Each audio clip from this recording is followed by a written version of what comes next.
গেল কিছুদিন ধরে সোশ্যাল মিডিয়ায় স্ক্রল করলে একটা নাম নিয়ে ট্রল আর মিমের বন্যা হয়ে যেত। তিনি আর কেউ নন, লিটন কুমার দাস। ফর্মের উত্থান পতন আর আউটের ধরন দেখে অনেকেই হয়তো তার ক্যারিয়ারে এপিটাপ লিখে ফেলেছিলেন।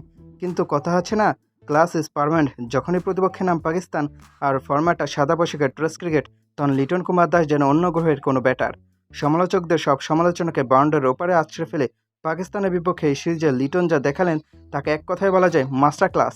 পাকিস্তানের বোলারদের রীতিমতো শাসন করে লিটন বুঝিয়ে দিলেন তিনি যখন মুডে থাকেন তখন ক্রিকেট দুনিয়ার যে কোনো বোলিং লাইন আপ ধুলোয় মিশিয়ে দিতে বাধ্য।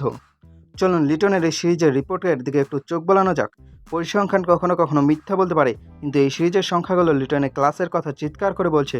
পুরো সিরিজে 4টে ইনিংস খেলেছেন লিটন। এই 4 ইনিংসে তার ব্যাট থেকে এসেছে কত রান জানেন? অবিশ্বাস্য 239 রান। গোটা শুনলে তো চোখ কপাল উঠবে। 59। টেস্ট ক্রিকেটে প্রায় 60 গড়ে রান করা যে কোনো ব্যাটারের জন্যই স্বপ্নের মতো। আর স্ট্রাইক রেট প্রায় 70। টেস্ট ক্রিকেটে এই স্ট্রাইক রেটে রান করা মানে প্রতিপক্ষের ওপর কতটা মানসিক চাপ তৈরি করা, তা ক্রিকেট প্রেমীরা খুব ভালো করেই জানেন। এই 4 ইনিংসের মধ্যে রয়েছে একটি নান্দনিক সেঞ্চুরি এবং একটি চোখ ধাঁধানো হাফ সেঞ্চুরি।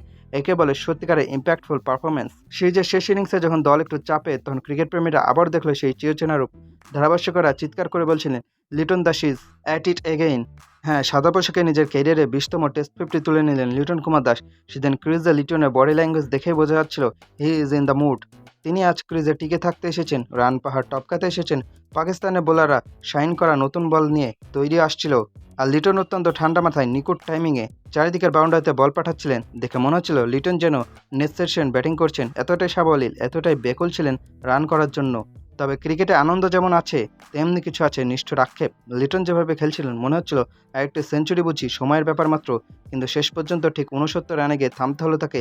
আউট হয়ে যখন লিটন প্যাভিলিয়নের দিকে ফিরছিলেন, তখন সেঞ্চুরি না পাওয়ার একটা মৃদু আক্ষেপ হয়তো ভক্তদের মনে ছিল।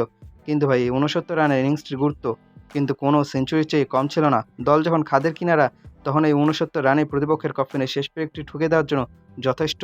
লিটন আউট হয়েছেন ঠিকই, কিন্তু ততক্ষণে তিনি নিজের কাজটা 100 ভাগ নিখুঁতভাবে শেষ করে দিয়ে এসেছেন। পাকিস্তান সিরিজের এই সমাপ্তি লিটন কুমার দাসের ব্যাটিং ক্যারিয়ারের অন্যতম সেরা এক অধ্যায় হিসেবে প্রেমবন্দী হয়ে থাকবে। সবশেষে বলা যায়, এই পুরো সিরিজটি যদি একটা সিনেমা হয়, তবে তার প্রধান নায়কের নাম লিটন দাস। 239 রান, 60-এর কাছাকাছি গড় আর সেই ক্লাসিক ব্যাটিং স্টাইল, সব মিলিয়ে লিটন কুমার দাসের এই সিরিজে কামব্যাক স্মরণীয় হয়ে থাকবে। যারা লিটনকে বাতিলের খাতায় ফেলে দিয়েছিলেন, এই পারফরমেন্সে তাদের জন্য এক চরম জবাব। লিটনের এই দুর্দান্ত সিরিজ পারফরমেন্স এবং শেষ ইনিংসে 69 রান নিয়ে আপনার অনুভূতি কি? লিটন কি তার এই ক্লাসিক ফর্ম সামনের সিরিজগুলোতেও ধরে রাখতে পারবেন?